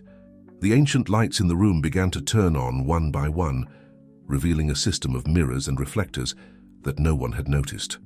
Max's collar, responding to the bark, projected its light towards the first mirror, initiating a chain reaction. "It's a mass activation system," Aurora understood, watching in awe as each level of the library lit up. "Max doesn't just know the entrance, he knows how to activate the original protection protocols." The floor began to vibrate gently, and sounds of ancient machinery coming to life filled the room. Each shelf, each document, began to be protected by glass barriers similar to the central cylinder. 3 minutes, someone announced, but now there was a tone of hope in their voice. Elizabeth observed Max, who maintained his position in the center of the room, his bark modulating in frequency and intensity as he directed the protection process. At that moment, she understood why Jack had trusted him so much during all these years. What no one knew was that, on the upper level, Richard had managed to free himself from his handcuffs and, in the chaos of the alarms and evacuation, was heading towards them with one last card up his sleeve, one that threatened to destroy not just the documents, but the entire Valdez legacy once and for all. The protection system continued to activate level by level, while Max maintained his central position, modulating his bark with almost supernatural precision. The ancient mirrors reflected the light from his collar, creating a protection network that expanded throughout the entire library. 2 minutes and 30 seconds, one of the technicians shouted from the entrance. Aurora worked frantically on the ancient control panel, her fingers moving with the familiarity of someone who has grown up with these secrets. "The system is responding, but we need more time. The protection must be completed on all levels." A sudden crash from the access tunnel made everyone turn. Richard's voice resonated off the ancient walls. "You can't stop it. Everything is programmed to be destroyed." "Johnson," Aurora shouted, "don't let him get near the center of the room." The detective and several agents positioned themselves at the entrance, but Richard had already appeared in the doorway. His perfect suit was now disheveled, and his eyes gleamed with a feverish determination. "Ah, the original Valdez vault," he smiled, observing the room with a mixture of admiration and contempt. "The heart of the entire system. I should have imagined something like this existed." Max momentarily interrupted his barking, turning towards Richard with a threatening growl. The protection process visibly slowed down. "Don't come any closer," Elizabeth warned, noticing that Richard was holding something in his right hand. "Or what, dear?" he responded, showing a small black device. "Your dog will stop me? One button, and the entire electrical system will overload. Not even these ancient protections will survive that." "2 minutes," someone announced. Jack stepped forward. "Richard, you don't understand what you're doing. These documents don't just contain corporate secrets. They're part of the city's history." "History is for the weak," Richard exclaimed, his facade of control breaking for the first time. "I built something bigger, something that would give us real power." "No," Aurora intervened, without stopping her work on the panel. "You built a prison. Every tunnel, every modern vault you created was a cell to store secrets you would use as blackmail." Max resumed his barking, and another section of the library began to seal. Richard took a step forward, but stopped when several agents raised their weapons. 1 minute and 30 seconds, the technician reminded. "Look around you," Richard continued, pointing to the shelves that rose into the darkness. "All this power, all this control, wasted by generations of Valdez. I gave it a purpose." "You gave it a price," Elizabeth corrected. "You turned secrets into merchandise." Richard let out a bitter laugh. "And what about your dear Jack? Do you think he's so different? He hid for 5 years playing spy with a dog, while others did the real work." 1 minute, the technician's voice sounded tense. Max modulated his bark to a higher frequency, and the mirrors began to spin more rapidly, accelerating the protection process. Richard raised the device. "It's over," he declared. "If I can't have control of these secrets, no one will." But before he could press the button, something extraordinary happened. Max's collar emitted a blinding flash, and all the mirrors in the room aligned simultaneously, creating a light pattern that converged exactly on the spot where Richard was standing. "The original defense system," Aurora whispered in awe. Max activated it. Richard found himself trapped in a circle of light, unable to move. The device fell from his paralyzed hand. 30 seconds, the technician announced. "Now, Max," Jack shouted. "The final protocol." The dog emitted a series of barks in rapid succession, each at a different frequency. The mirrors responded, spinning in increasingly complex patterns, completing the protection of each level in seconds. 15 seconds, 10, 5. A final bark from Max, more powerful than all the previous ones, resonated in the room. All the glass barriers sealed simultaneously with a crystalline sound, just as the counter reached 0. On the upper level, the explosions and destruction programmed by Richard began, but in the ancient vault, protected by technology he had never understood, the documents remained intact. Richard, still trapped in the circle of light, watched helplessly as his empire crumbled, not by the brute force of the law, but by the loyalty of a dog and the wisdom of generations guarded in ancient symbols. But as the agents moved to arrest him again, no one noticed that a barely perceptible smile was forming on his lips, because even in his defeat, Richard held one last secret, one that not even Max had discovered yet. The dust was slowly settling in the underground library as the agents handcuffed Richard again. Max, exhausted from the effort of activating the ancient protocols, had lain down next to Elizabeth, who was gently stroking his fur. "I need to check the damage on the upper level," Aurora announced, heading towards the entrance. The explosions may have compromised the structure, but when she tried to open the bronze door, it didn't respond. The symbols on the walls began to glow with a reddish light. "Something's not right," Jack murmured, approaching the control panel. "The system is detecting some kind of external threat." Richard, still held by 2 agents, let out a soft laugh. "Did you really think that was my only plan?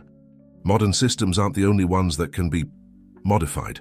Max suddenly stood up, his nose working intensely as he sniffed the air.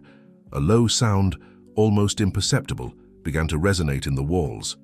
"It's a subsonic frequency," one of the technicians explained, consulting a portable device. "It's interfering with the ancient mechanisms." "Impossible," Aurora protested.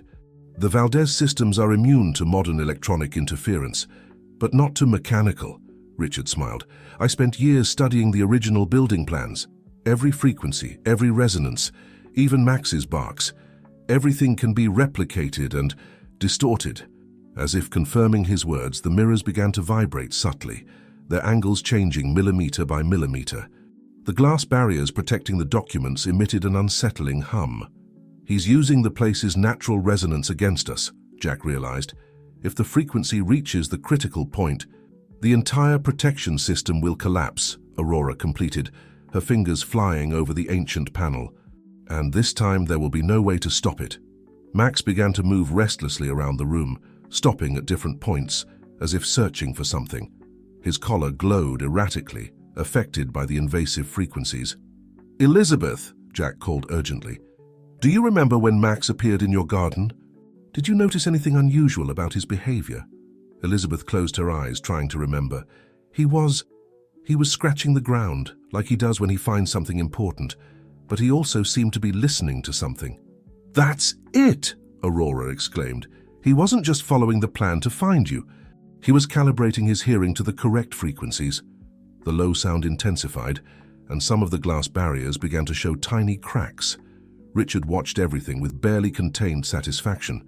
"Each of Max's barks has a specific frequency," Aurora continued. "Not just to activate the mechanisms, but to keep them stable. It's a continuous calibration system." "But now he's exhausted," Johnson pointed out, observing how the dog was visibly panting. "He can't maintain the effort for much longer." Elizabeth knelt next to Max, noticing something on his collar that she hadn't seen before. Small marks around the charm like notches on a dial. "They're not wear marks," she murmured, examining them more closely. "They're adjustments like a musical score." "The original frequencies," Aurora whispered, approaching to see. "My mother always said that the city's true music was in its foundations." Max suddenly raised his head, his ears moving with precision. With a visible effort, he stood up and began to bark in a new pattern, different from all the previous ones.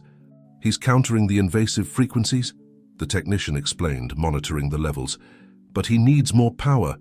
"The mirrors," Jack pointed out. "They don't just reflect light, they also amplify sound." Aurora ran to the control panel. "If we can synchronize the mirrors with Max's barks..." But Richard interrupted with a laugh. "Too late. The resonance is already at critical levels. In less than 5 minutes, the entire system will collapse." Elizabeth, however, had noticed something else, a sequence of numbers engraved on the inside of Max's collar, almost invisible under years of wear. "They're not numbers," she suddenly realized. "They're coordinates for the mirrors. Max doesn't just know the correct frequencies, he knows exactly how the reflectors should be aligned." The dog, as if confirming her discovery, began to move in a specific pattern around the room, his collar projecting light onto particular mirrors at precise moments. What no one knew was that this seemingly random dance was, in fact, the key to deactivating not only the current threat, but to revealing an even deeper level of secrets that not even Richard knew about. Secrets that would forever change everyone's understanding of the tunnel's true purpose. Max's dance through the underground library became more precise with each step. His collar projected flashes of light that, when reflected off the correctly aligned mirrors, created increasingly complex geometric patterns on the walls. "The cracks in the barriers are stabilizing," the technician reported, monitoring the resonance levels. "But the invasive frequency is still increasing." Richard, still held by the agents but with an unsettling smile, observed the scene with growing interest. "Interesting. The dog knows the complete choreography. I wonder, does he also know the ending?" Aurora worked frantically on the control panel, trying to decipher the patterns Max was creating. These aren't just random movements. He's recreating something, a specific sequence. Elizabeth, following Max's movements, noticed that the dog briefly stopped at certain points in the room, as if marking vertices of an invisible figure. At each pause, his bark subtly changed in tone. "The numbers on his collar," she murmured, taking out the small notebook they had found in Jack's briefcase. "They're not just coordinates for the mirrors, they're musical notes." Jack quickly approached. "Musical notes." "Look," Elizabeth pointed, showing a page in the notebook where Jack had drawn what appeared to be musical staffs next to the ancient symbols. "You were transcribing the frequencies to musical notation." "Of course," Aurora breathed, a realization illuminating her face. "My mother always said that the true protection wasn't in the locks, but in the city's music. Each important building had its own security melody. The low sound of the invasive frequencies increased, making the walls vibrate more intensely. Some of the cracks in the glass barriers began to expand again. 3 minutes before total collapse, the technician warned. Max, however, seemed more energized than ever. His barks, though tired, maintained perfect musical precision as he continued his journey around the room.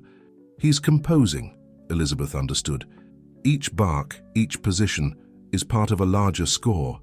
"Not composing," Richard corrected, his smile fading for the first time. "He's remembering. The original Valdez melody." Aurora turned to him sharply. "How do you know about the melody?" "Why do you think I spent years studying the original plans?" Richard responded. "I knew there was something more, something the Valdez had hidden in the very structure of their buildings, a master key." Max completed another circuit of the room, and the light patterns on the walls began to converge on a specific point, the exact center of the vaulted ceiling. "It's a resonator," Jack exclaimed. "The entire room is designed as a giant musical instrument." The cracks in the glass barriers stopped expanding, as if the very structure of the place was responding to Max's melody. The mirrors, now perfectly aligned, amplified each bark, creating a symphony of light and sound that filled the space. 2 minutes, the technician announced, though his voice sounded less urgent. Max stopped in the center of the room, exactly where he had been when he activated the initial protections. His collar glowed with a blinding intensity, and the symbols on the walls seemed to pulse to the rhythm of his barks. "It's working," Aurora whispered, observing how the resonance levels began to stabilize. But Richard let out a soft laugh. "Do you really think it's that simple? The original Valdez melody wasn't just a protection system. It was a key that opened something much more valuable than mere documents." As if responding to his words, the floor beneath their feet began to vibrate in a different way. It wasn't the destructive vibration from before, but something more rhythmic, more controlled. Max emitted a series of barks in a specific sequence, and the center of the floor began to slowly open, revealing a descending spiral that was lost in the darkness. "The city's true heart," Aurora murmured, recognizing ancient symbols on the appearing steps. "The Founder's secret archive." Elizabeth observed Max, who now looked at the newly revealed staircase with a mixture of determination and weariness. The dog had completed part of his mission, but something in his posture suggested that the real test was just beginning. What no one suspected was that in the depths of this new level, a truth awaited that would connect not only the past with the present, but would reveal the true purpose of the entire underground network. A truth that not even Richard, with all his years of research, had managed to discover. The spiral staircase descended into darkness, its polished stone steps glowing faintly under the light from Max's collar. The dog led the group, each step cautious but determined, as Elizabeth, Jack, Aurora, and 2 agents escorting Richard followed his descent. "The resonance levels have stabilized upstairs," the technician reported through Aurora's radio. "The rest of the team is securing the protected documents." The air grew denser and more ancient as they descended, charged with the weight of centuries of secrets. The walls of the staircase were covered with inscriptions that seemed to change and move under the fluctuating light. "They're records," Aurora murmured, running her fingers over the marks. "Each level tells a part of the city's history, but not as we know it." Richard, though handcuffed, observed every detail with academic intensity. "The true history, isn't it? The one the books never told." Max stopped abruptly on a landing, his collar projecting a complex pattern onto a specific section of the wall. The inscriptions began to glow with their own light, revealing images that seemed to come to life.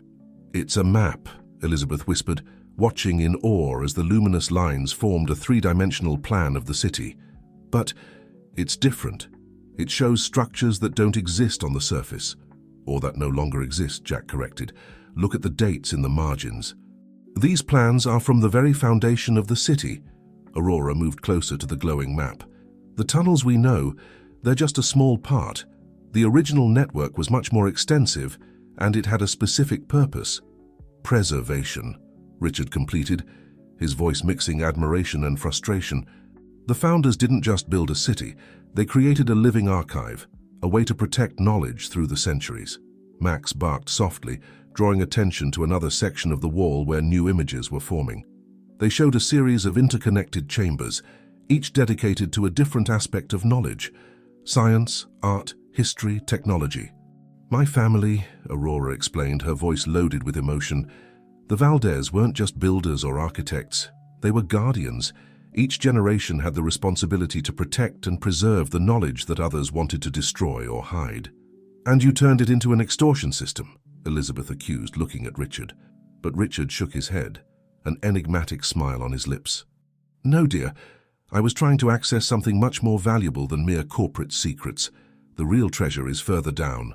As if confirming his words, Max began to descend again, this time with more urgency.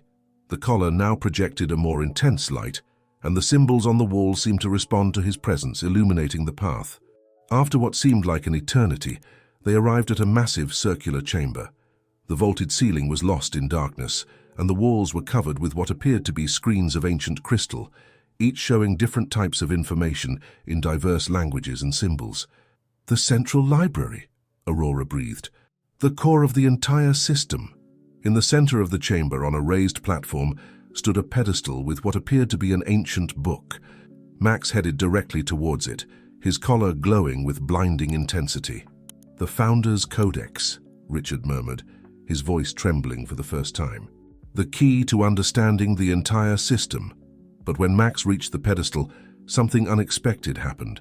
Instead of stopping, the dog began to bark in a specific sequence, and the book began to glow, projecting ancient holograms that filled the chamber. "It's not a book," Elizabeth understood. "It's an interface." The holographic images showed the true nature of the underground network. It wasn't just a system of tunnels and archives, but a living machine designed to protect and preserve humanity's knowledge through the ages. That's why they needed Max, Jack realized. Not just for his ability to navigate the tunnels or activate mechanisms. They needed him because only a living being with the correct frequencies can activate the complete system, Aurora completed, observing how the holograms responded to each of Max's barks. Richard took a step forward, his eyes shining with a mixture of triumph and revelation. "And now that the system is active..." But before he could complete the phrase, Max emitted a different bark, more powerful than all the previous ones. The holograms froze, and a new set of symbols began to appear on the walls. It was a warning, Elizabeth understood. A warning that not even Richard, with all his research, had anticipated. The symbols on the walls pulsed with a reddish light, while Max maintained his position in front of the pedestal, his sustained bark resonating at increasingly deeper frequencies. The holograms filling the chamber began to show a sequence of images that chilled the blood of all present. "It can't be," Aurora whispered, translating the ancient symbols. "The system... it's predicting a collapse." "Collapse?" Elizabeth asked, observing how the holographic images showed a simulation of the modern city superimposed over the ancient tunnels. "The founders," Aurora explained, her voice trembling, "didn't just build this system to preserve knowledge, they designed it to protect the city itself. The tunnels are part of a seismic and structural monitoring network." Richard let out a bitter laugh. "You finally understand. Why do you think I invested so much in buying specific properties? Each building I acquired is above a crucial node of the ancient network." Jack approached one of the holographic panels, studying the data that was unfolding. The vibrations from modern constructions, the weight of new buildings, everything is creating pressure on the ancient tunnels. "And my modifications to the system," Richard added, his voice mixing pride and concern, "accelerated the process. Each attempt to access the ancient secrets weakened the structure more." Max barked again, and the holograms showed a temporal projection. In less than 48 hours, complete sectors of the ancient tunnels would begin to collapse, putting at risk not only the historical archives, but the very stability of the modern city. "That's why you came back now," Elizabeth understood, looking at Max. Not just for the Eagle Corporation documents or the corporate secrets. You came to warn us. Aurora worked frantically on one of the ancient crystal panels. The original system had emergency protocols for situations like this, but we need the correct sequence, Richard completed. The exact combination of frequencies and resonances to activate the stabilization protocols. Max moved towards the exact center of the chamber, his collar glowing with a pattern Elizabeth hadn't seen before. The symbols on the collar began to align with specific marks on the floor. It's a master resonator, Aurora explained. The entire chamber is designed to amplify and direct the correct frequencies through the tunnel network. But Max is exhausted, Elizabeth pointed out, noticing how the dog was visibly panting. He can't maintain the necessary frequencies for much longer. Richard, surprisingly, took a step forward. There's a way. The original plans showed an emergency amplification system. If we can activate it, why would you help us? Jack questioned with distrust. Because I understood too late the true purpose of all this, Richard responded, his previous arrogance replaced by genuine gravity. It's not about power or control. It's about preservation. Aurora consulted the ancient symbols. The amplification system, it needs multiple simultaneous activation points. Like an orchestra, each frequency must be perfectly synchronized. Max barked softly, as if confirming the information, and began to move in a circular pattern. His collar now projected specific points of light in different sections of the chamber. He's marking the positions, Elizabeth realized. The points where we need to be for the system to work. But we need the exact frequencies, Jack added, and only Max knows them. The dog stopped, looking directly at Elizabeth. On his collar, the symbols began to rearrange themselves, forming a sequence that she recognized from the documents found in Jack's briefcase. The musical notes, she whispered. They're not just for opening doors or activating mechanisms. They're part of a larger symphony. The Founder's Symphony, Aurora confirmed, a composition designed to maintain the stability of the entire system. The holograms showed the remaining time, less than 47 hours before the collapse would begin. Max took his position in the center of the chamber, ready to guide what would be the most important effort of his life. What none of them knew was that on the surface, unexpected events were about to dramatically complicate their mission. Time was running out, and the true test was just beginning. The underground chamber vibrated with contained energy as Max directed each person to their specific position. The holograms floated in the air, showing a three-dimensional map of the entire tunnel network with critical points flashing in red. 46 hours, Aurora announced, consulting the projected data. Each point marked by Max corresponds to a different resonance node. Elizabeth watched in amazement as Max's collar now projected individual musical sequences for each person. The notes glowed in the air, forming luminous staffs. They're personalized scores, Jack explained, studying the symbols. Each position requires a specific frequency to stabilize a different section of the system. Richard, still handcuffed but more cooperative, nodded. The founders designed this like an underground orchestra. Each note, each vibration contributes to the stability of the whole. Max barked softly, calling everyone's attention. His collar projected a more complex image, a master score that connected all the individual sequences. He's like a conductor, Elizabeth murmured, watching how Max moved between the positions, adjusting the projection of each score. Aurora worked on the ancient control panel, preparing the amplification system. We need perfect synchronization. An error in the sequence could accelerate the collapse instead of preventing it. But how will we produce the exact frequencies? One of the agents asked, looking at the complex musical notations. In response, Max headed towards a section of the wall that no one had noticed before. His collar illuminated a series of ancient crystals embedded in the stone. Crystalline resonators, Aurora breathed in awe. Of course, the founders knew that human voices could be imperfect. These crystals are designed to amplify and purify the basic frequencies. Each crystal must be activated at the precise moment, Richard added. That's why my previous attempts to access the system failed. I tried to force the frequencies artificially, without understanding the need for natural synchronization. Max returned to the center of the chamber and emitted a series of barks in different tones. The crystals in the walls began to vibrate softly, responding to his frequencies. He's calibrating the system, Jack explained. Preparing it for the complete sequence, Elizabeth noticed something else in the projections, small time marks next to each note. It's not just the correct frequency, she realized. It's also the exact moment, like a universal metronome. The entire city is the instrument, Aurora nodded, and these tunnels are its taut strings. Each vibration resonates through the entire structure.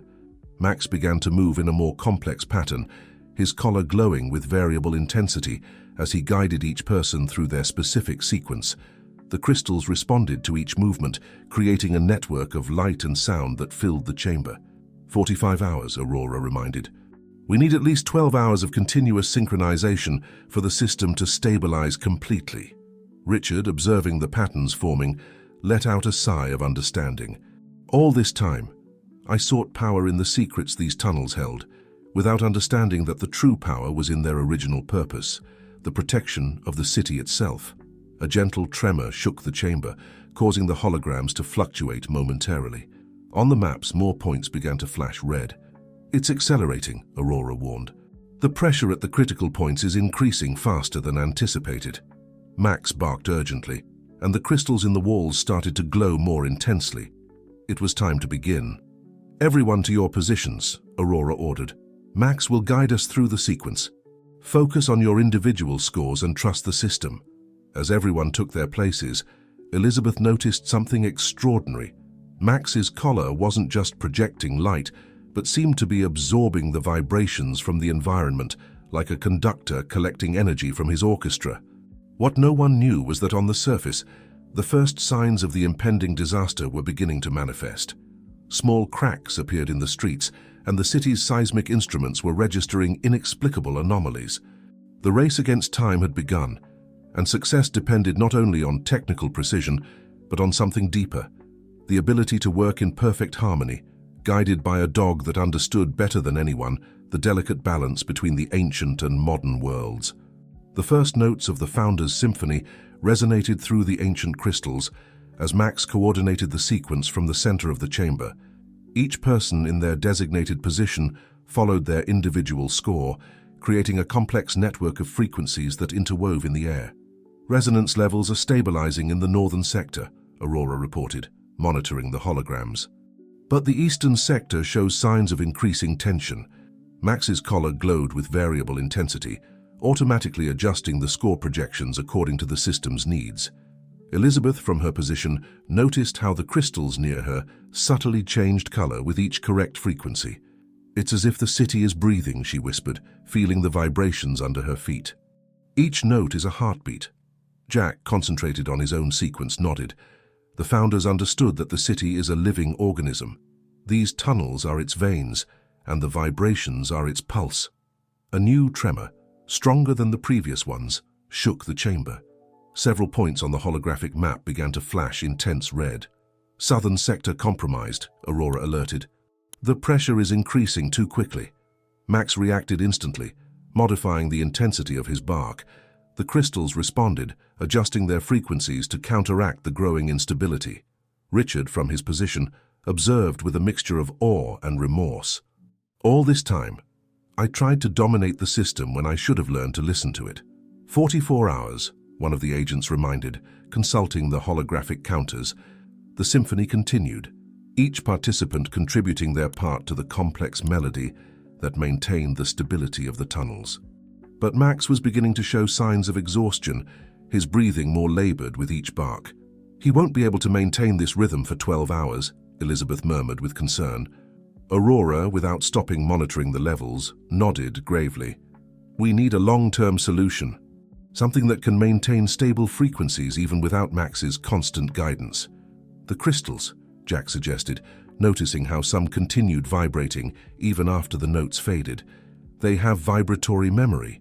If we could program them with the correct patterns. It's possible, Richard unexpectedly intervened.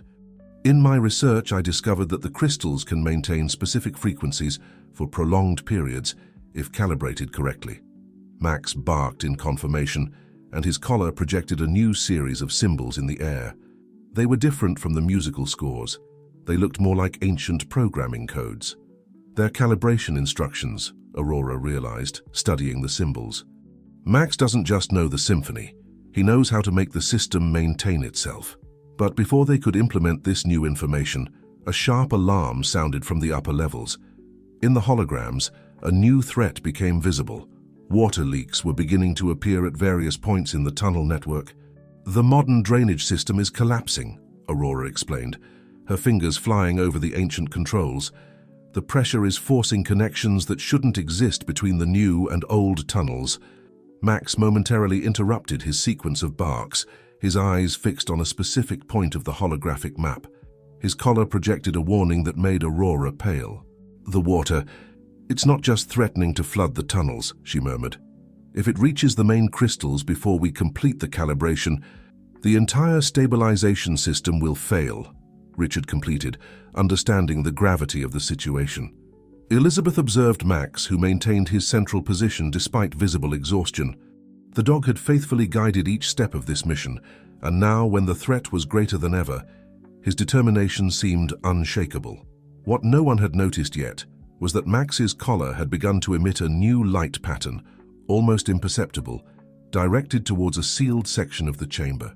A section that, according to Valdez legends, contained the Founder's last and most powerful secret. The true test was about to begin, and with it, the revelation of a purpose that transcended even the preservation of the city itself. The light pattern emanating from Max's collar gradually intensified, forming a golden line that extended to the sealed wall. The nearby crystals began to resonate at a different frequency, deeper and more ancient than the previous ones. "Something's changing," Aurora murmured, observing how the symbols in the holograms spontaneously reorganized. "The system is responding to a sequence we didn't know." Elizabeth followed Max's gaze towards the sealed wall, noticing for the first time details on its surface, faint lines forming a pattern similar to a family tree, with the Valdez symbol at its root. "It's not just a family tree," Aurora realized, approaching the wall. "It's a succession map. Each branch represents not just a person, but a part of the knowledge that needed to be preserved." Max emitted a long, sustained bark, at a frequency that made all the crystals in the chamber vibrate simultaneously.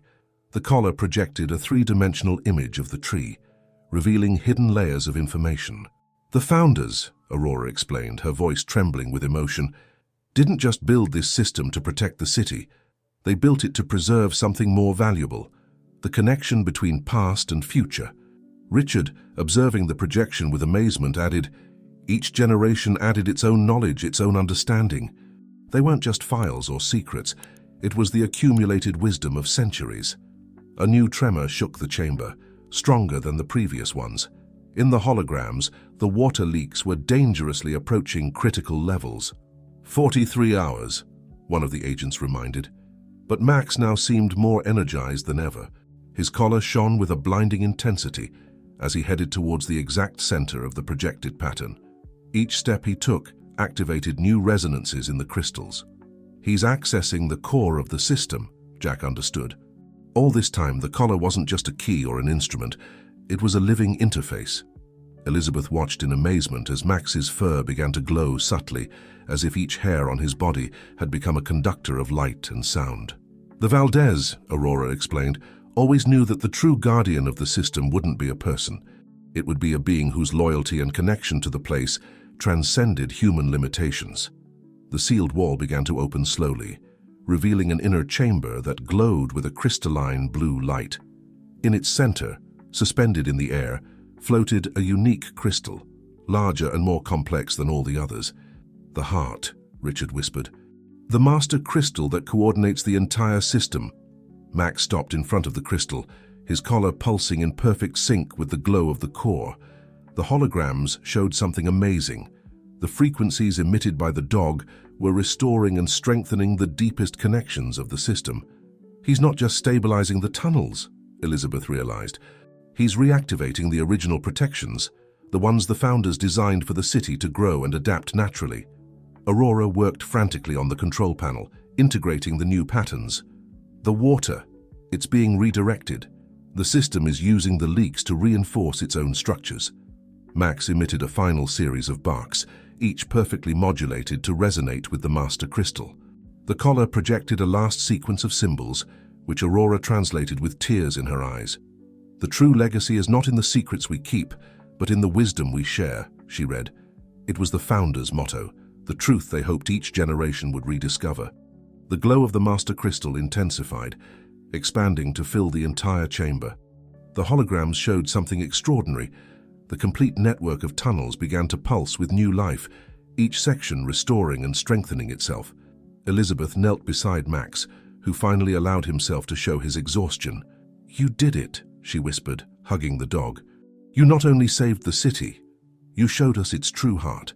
But as the system stabilized and the immediate danger passed, one last revelation awaited. In Max's collar, a secret compartment opened, revealing a final message from Jack, written years ago, when he was just beginning to understand the true magnitude of what he had discovered. The truth contained in that message would forever change everyone's understanding of the purpose, not only of the tunnels, but of their own connection to the living history of the city.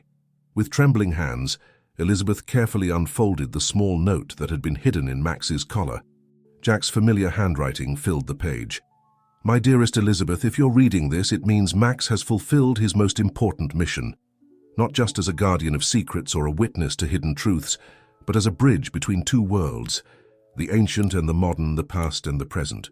When I discovered the truth about the tunnels, I realized that some secrets are too important to be used as weapons. The real power isn't in controlling information, but in understanding how it connects us all. Max wasn't chosen at random. The Valdez, through generations, had prophesied the arrival of a special guardian, one who could see beyond human ambitions.